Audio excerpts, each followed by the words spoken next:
Hello students, welcome to RNM academy channel. Students, आज engineering graphics subject में loci of point वाला जो chapter है उसमें कमेंट सेक्शन में एक व्यूअर ने मुझे प्रॉब्लम रखा है, उसका सॉल्यूशन उनको चाहिए। तो वही प्रॉब्लम का सॉल्यूशन मैं आज आपको इस वीडियो के थ्रू मैं दिखा रहा हूँ। प्रॉब्लम इस प्रकार कमेंट सेक्शन में दिखाया गया है। मैंने यहाँ लिखा है viewers problem on loci of points. कल ही उन्होंने प्रॉब्लम रखा है। A thin rod A B 120 mm long revolves about its centre O. When the road revolves for one complete revolution, the center O of the road also moves linearly and covers the linear distance of 120 mm. Draw the loci of ends A and B. Assume both the angular motion and the linear motion of the road to be uniform. तो ये problem हमें दिया है और उसका solution मैं dimensionally draw करके आज आपको दिखाने वाला है। ये सॉल्यूशन में भी दो ऑप्शंस है, तो वो दोनों ऑप्शंस का डिस्कशन भी मैं इस प्रॉब्लम में करने वाला हूं। तो बने रहिए मेरे साथ और चलिए शुरुआत करते हैं इस प्रॉब्लम के सॉल्यूशन की। स्टूडेंट्स, इस प्रॉब्लम के सॉल्यूशन के लिए दो थॉट है, दो ऑप्शंस है। पहला ऑप्शन मैं एक्सप्लेन कर रहा हूं, लेकिन ये पहला ऑप्शन पॉसिबल क्यों नहीं है वो भी मैं बात कर रहा हूं। यहां हमें ए बी जो दिया है, जिसकी लेंथ है 120 mm और सेंटर है ओ, तो मैंने इस ओ को सेंटर लेके 60 mm रेडियस वाला एक सर्कल ड्रॉ कर दिया। मीन्स लेंथ हुई 120 mm। अभी ये हमारी इनिशियल पोजीशन है A0 B0 और सेंटर O। अभी जैसे 30 डिग्री घूमता है रोड, तो नई पोजीशन मिली A1 B1। देखो, फिर A2 B2 मिली, फिर A3 B3, A4 B4, A5 B5, A6 B6, फिर A7 B7, A8 B8, A9 B9, A10 B10, A11 B12, B11 and A12 B12। तो 12 पोजीशन अलग अलग मिली।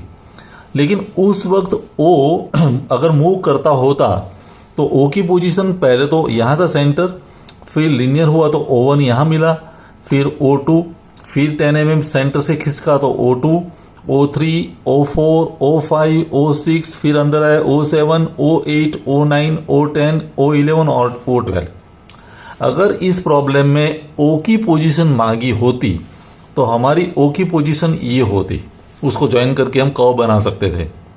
लेकिन ये प्रॉब्लम डिफरेंट इसलिए है कि यहाँ O की पोजीशन नहीं डिमांड की है, यहाँ पोजीशन या लोकस मांगा है A और B का। अभी इस केस में A का लोकस देखे तो वो तो सर्कल ही रहेगा, क्योंकि A की अलग अलग पोजीशन सर्कल पर ही आई। B का पोजीशन तो B का भी पॉइंट सभी सर्कल पर ही है, तो A और B का लोकस तो सर्कल ही होगा। लेकिन ऐसा आंसर मुझे लगता है एग्जामिनर डिमांड नहीं करता है। एग्जामिनर को A और B की अलग अलग पोजीशन की तलाश है, और उस लिए जो मैं जो दूसरा ऑप्शन आपको सजेस्ट कर रहा हूं या दूसरा ऑप्शन है, वही सॉल्यूशन सच्चा होगा। तो दूसरा ऑप्शन मैं दिखा रहा हूं और उसके अनुसार सॉल्यूशन तैयार कीजिए। स्टूडेंट्स, यहां जो रोड की लेंथ हमें दी है वो 120 mm है। तो सबसे पहले मैं क्या करता हूं, 60 mm रेडियस डिसाइड करके, ये 60 mm रेडियस हो गई, कंपास की मदद से एक सर्कल ड्रॉ करने वाला हूं जिसकी रेडियस होगी 60 mm और डायमीटर बन जाएगा 120 mm। तो ये 60 mm मैंने रेडियस डिसाइड कर दी, और ये सबसे पहले हम सर्कल ड्रॉ करते हैं। ये सर्कल हो गया। अभी इस सर्कल के मैं 12 डिविजन्स करता हूं। एंगुलर मोमेंट, एंगुलर जो दिया है मूवमेंट, वो यूनिफॉर्म होना चाहिए, तो इस सर्कल के मुझे 12 डिविजन्स करने हैं। तो ईच डिवीजन ऑफ 30 डिग्री, तो वो मैं पहले करता हूं। तो एंगुलर प्रोटेक्टर की हेल्प से मैं 12 डिविजन्स कर देता हूं, ईच डिवीजन ऑफ 30 डिग्री।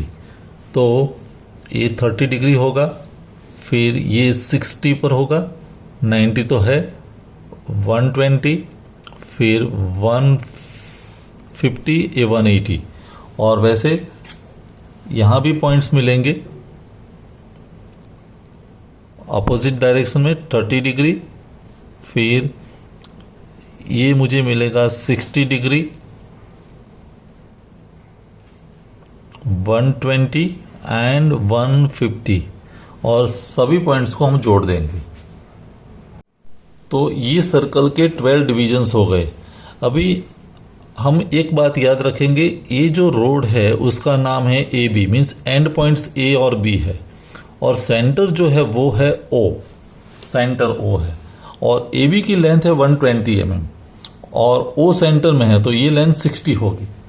अभी जैसे ए बी एंगुलर मूवमेंट करता है उसी वक्त ओ की जो मूवमेंट है वो लीनियर मूवमेंट है और दोनों मूवमेंट यूनिफॉर्म है। तो ओ और बी के बीच का जो डिस्टेंस है, मान लो कि हम क्लॉकवाइज डायरेक्शन में घूमते हैं तो क्लॉकवाइज डायरेक्शन मीन्स ये डायरेक्शन, और ओ बी की जो लेंथ है वो 60 है। तो पहले ओ पॉइंट बी तक आएगा, 60 हुआ, फिर वापस ओ पर जाएगा तो 60 होगा, तो 120 mm की मूवमेंट है। तो कैसे होगी मूवमेंट वो देख लेते हैं।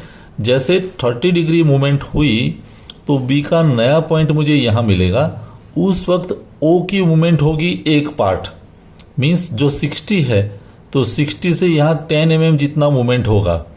तो ये मुझे नई मूवमेंट मिली, 10 mm ले लेता हूं, मान लो कि ये 10 mm है, तो 10 mm पर मुझे एक नई मूवमेंट मिली, वो हुई O1।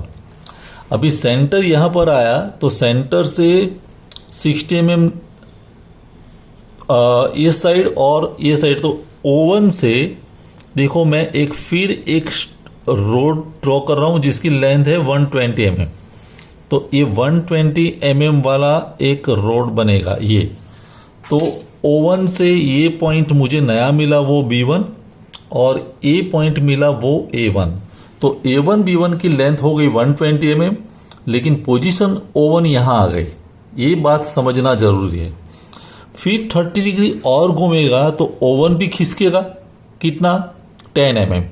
तो 10 mm मीन्स यहां पर पॉइंट आएगा, तो यहां से आप 120 mm डिस्टेंस ये जो है, तो यहां से हम 20 mm डिस्टेंस लेके तो ये मुझे नई पोजीशन मिली O2, आप समझ ले।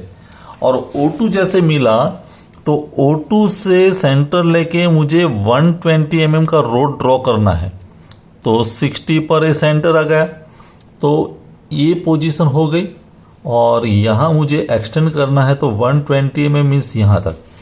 तो ये मुझे नई पोजीशन मिली B2 और ये पोजीशन मिली A2। तो रोड वहीं रहेगा, सेंटर खिसकता है लेकिन लीनियर डायरेक्शन में खिसकता है। तो accordingly we will get new positions of A and B. तो A2 और B2 मिला। वैसे आप समझ जाएंगे, नई पोजीशन O3 यहां मिलेगी तो उसके अनुसार नई पोजीशन ए और बी की मिलेगी, O4 मिलेगा, O5, O6। तो वैसे करके हमें 12 पोजीशंस O की फाइंड करनी है, और वो 12 पोजीशन O के अनुसार हमें नई पोजीशंस ए और बी की मिलेगी। तो वो मैं ड्रॉ करके आपको दिखाता हूं। अभी स्टूडेंट्स मैंने जो लाइन ड्रॉ की है वो समझ लेते हैं। शुरुआत में पॉइंट सेंटर O यहां है, मैंने पहला पॉइंट लिया, जैसे 30 डिग्री एंगुलर मूवमेंट हुई क्लॉकवाइज तो O1 पॉइंट मुझे यहां मिला, ये मेरा O1 पॉइंट है, और O1 पॉइंट से सेंटर हो गया तो 60 mm ये साइड मुझे B1 मिलेगा, और 60 mm ये साइड मुझे नई पोजीशन मिली वो A1 हुई। तो A1 और B1 मिल गई। फिर 30 डिग्री घुमा तो नई पोजीशन O2, लेकिन O2 भी 10 mm खिसक जाता है, तो यहां से 20 mm डिस्टेंस ले लो, इस सेंटर से 20 mm डिस्टेंस लेके मुझे नई पोजीशन मिली वो O2 हुई, और O2 को सेंटर लेके 60 mm ये साइड और 60 mm ये लाइन पर ले लो, तो ये A2 मिला और यहां मिला B2। फिर वैसे O3 पॉइंट मिला, और O3 से 60 यहां तो B3 मिला, O3 से ऊपर 60 लेते हैं तो यहां A3 मिला। फिर O4 मीन्स सेंटर से 40 mm डिस्टेंस, O4 को सेंटर लेके 60 mm और आओ नीचे तो ये B4 मिला, और ये साइड मुझे O4 से 60 mm A4। तो A4 और B4 की लेंथ तो 120 mm ही होगी ये। फिर O5, तो O5 सेंटर हुआ और A5 B5 पॉइंट मुझे मिले। फिर O6 सेंटर यहीं पर आएगा तो B6 और A6 और O6 सेंटर हो गया। फिर यहां से रिवर्स करेगा तो 10 mm अंदर की ओर आएगा, तो ये मुझे नई पोजीशन मिली O7, ये समझ ले। और O7 सेंटर से 60 mm ये साइड और 60 mm साइड, तो ये पॉइंट मुझे मिला B7 और यहां जो मिलेगा वो A7। कहने का मतलब पहले का जो पॉइंट O1 था वही हमारा A7 होगा। तो A7 B7 की लेंथ 120 हो गई। वैसे करके यहां मुझे 20 mm और अंदर आना पड़ेगा, तो O8 मिलेगा। O8 वही पॉइंट है जो हमारा A2 पॉइंट था, और O8 से 60 ले लो तो B8 मिलेगा। O8 से ये साइड ले लो तो A8 मिलेगा, A8। वैसे O9 मिला, O9 से यहां 60 B9 और O9 से ये साइड A9। फिर O10 यहां मिला, तो O10 से 60 mm ऊपर B10, O10 से नीचे A10। फिर O11 मीन्स ये जो पॉइंट है वो O11 है, O11। O11 से 60 mm यहां B11, O11 से 60 mm यहां पर A11, और फाइनली O12 मीन्स वही सेंटर ओरिजिनल वापस आ गया। मीन्स यहां से ये साइड गया फिर वापस आया, तो ये B12 हुआ, और ये साइड ये जो मिला वो A12। तो O के अनुसार हमें अलग अलग पोजीशन मिली A और B की। तो मैं A और B की पोजीशन ज्वाइन करके आपको दिखाता हूं। तो स्टूडेंट्स देखो, मैंने A और B की पोजीशन ज्वाइन कर दी। A की पोजीशन जब ज्वाइन करते हैं, जैसे A मेरा पहला पॉइंट A1 था, A2, A3, A4, A5, A6, A7, तो वो सभी पॉइंट्स को स्मूथ कर्व से हम ज्वाइन करते तो ऐसा कर्व मिलता है A के लिए, लोकस ऑफ A।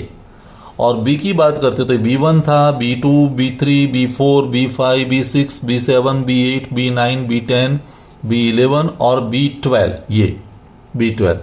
तो ये सभी पॉइंट्स को ज्वाइन करते हैं तो वो B का लोकस मिलेगा। तो फ्री हैंड से स्मूथ कर्व आप बना दो और ये आपका आंसर होगा। तो ये क्वेश्चन थोड़ा टिपिकल है।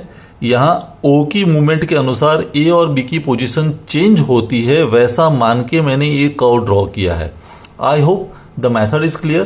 तो आप खुद ये प्रॉब्लम ड्रॉ कर लीजिए। फिर भी कोई डाउट है या क्वेरी है तो मुझे कमेंट सेक्शन में लिखे। मिलते हैं नेक्स्ट वीडियो में। Thank you for watching, thank you very much. अगर आपको ये वीडियो पसंद आया है और आप मेरे चैनल पर नए हैं तो प्लीज मेरे चैनल को लाइक कीजिए, शेयर कीजिए और सब्सक्राइब जरूर कीजिए। Thank you very much.